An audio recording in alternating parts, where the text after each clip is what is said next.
Para maiba naman, gawin nating ube flavored ang ating yema cake. Napakasarap din ito at lasang-lasa ang ube kung tama ang gamit nating ube flavoring. Tara, gawa po tayo. Paghaluin muna natin ang ating 1½ cup na cake flour, 1 tablespoon na baking powder at 1/4 teaspoon na fine salt. Haluin lang muna natin ng maigi at iseset aside muna natin ito. Gawin naman natin ang pag-separate ng 5 pieces na large na mga itlog. Ito po ay ang traditional na method sa paghihiwalay ng pula at puti sa ating mga itlog. Ingat lang na hindi malagyan ng pula ang ating egg whites dito. At itatabi muna natin ang ating egg whites po dito o unahin po natin ang paggawa ng ating butter po dito. Dudurugin muna natin ang mga egg yolks bago po natin idagdag ang 1/4 cup na sugar. Hahaluin lang muna natin ito ng maigi at idadagdag naman natin dito ang ating 1/2 to 3/4 cup na evaporated milk. Haluin uli natin ito ng maigi at idadagdag din natin dito ang ating 1/4 cup na vegetable oil. At itutuloy-tuloy lang po natin ang ating paghahalo dito at idadagdag naman natin dito ang ating 1 teaspoon na vanilla essence. Halo lang po ng halo at ngayon po ay maglalagay tayo ng ating ube flavoring. Flavored na brand po ang ginagamit ko po dito para mas malasa po ang ating ube yema cake. 2 teaspoon na ube flavored ang idinagdag ko po dito at hahaluin lang po natin ito ng hahaluin. Halo lang ng halo at idadagdag naman natin dito ang ating dry ingredients na mixture, ang ating flour, ang ating baking powder at ang ating salt. Gagawa po tayo dito ng isang smooth na butter habang pinapanood po tayo ni Josefina Velada ng Chicago, USA. Maraming salamat po sa patuloy niyong pagsubaybay at pagtangkilik sa aking mga video recipe dito. Halo lang po ng halo lang po ng halo hanggang maging smooth na po ang ating butter at ganito po dapat ang consistency ng ating butter at isiset aside muna natin ito.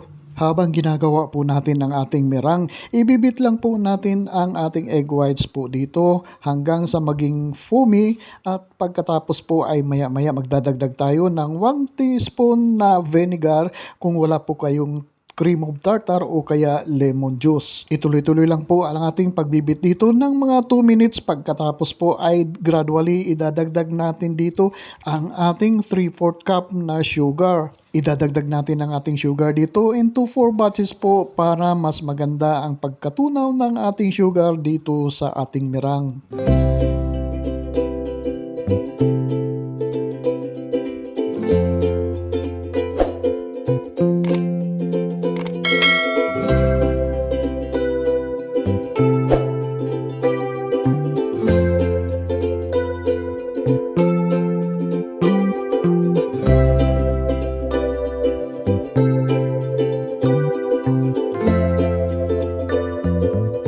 Kapag naidagdag na natin dito ang ating last batch ng sugar ay high speed po na po natin ang ating speed ng ating electric mixer po dito into full speed po para mas mabilis po ang ating paggawa ng ating meringue na kagaya nito. Stiff peak stage po ang tawag ng ganito at kapag ito po ay itataob po natin ay hindi po ito malalaglag o papatak man lang. Ngayon naman po ay fold in natin ang ating meringue sa ating butter po dito. 1/3 sa dito sa ating meringue ang unang ilalagay po natin ito at ang gagamitin nating pag-fold po dito ay cut and fold method po.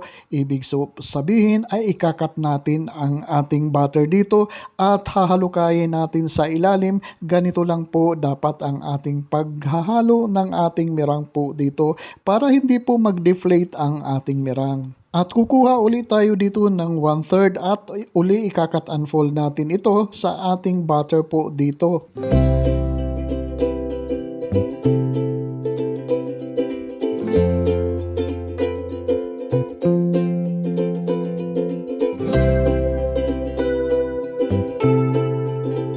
At yung panghuli ay yung ating butter naman ang ibubuhos natin doon sa ating meringue at ganun din po ang method na gagamitin natin, cut and fold method sa paghahalo ang gagamitin natin po dito hanggang sa mag-well combine po lahat ang ating mga meringue at saka yung ating butter dito at wala na po tayong makitang traces ng egg whites po dito.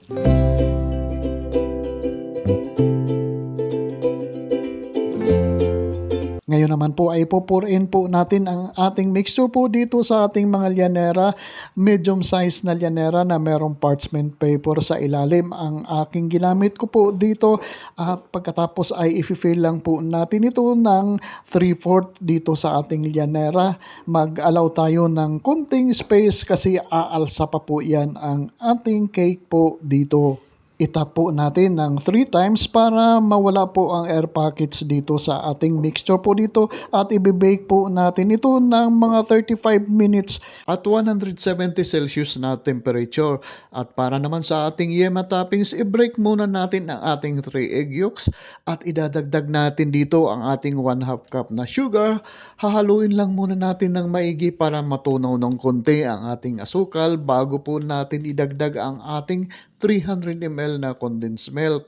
Halo lang ng halo, halo lang ng halo. At maya-maya ay idadagdag din natin dito ang ating 1/2 cup na evaporated milk.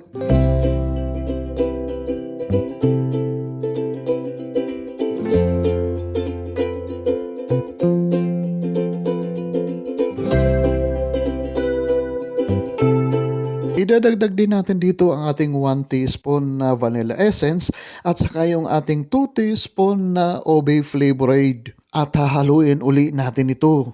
At kapag nahalo na natin ito ng maigi ay ibubuhos naman natin ito sa ating kawali at iluluto po natin ito ng walang tigil na paghahalo hanggang sa maging super thick po ang consistency ng ating yema dito.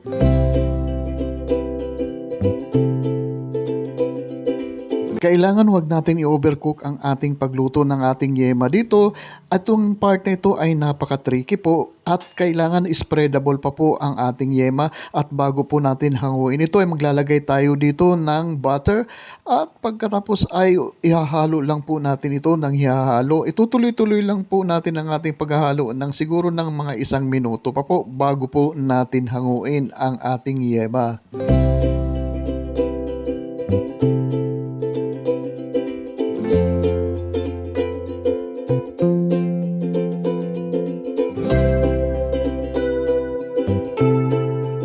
Hahanguin na po natin ito at ngayon ay magumpisa na tayo mag-toppings ng ating yema dito sa ating cake na kagaya nito.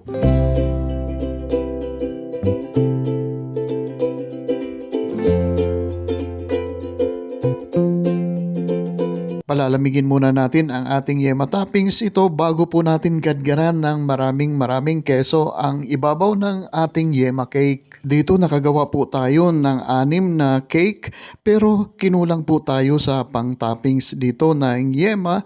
Mga 5 lang ang ating nalagyan ng toppings ng yema. Kayo na po ang bahala mag-adjust kung gaano karami ang gagawin nating yema toppings dito kasi po kinulang po ang aking 1 latang condensed milk na ginamit ko po dito.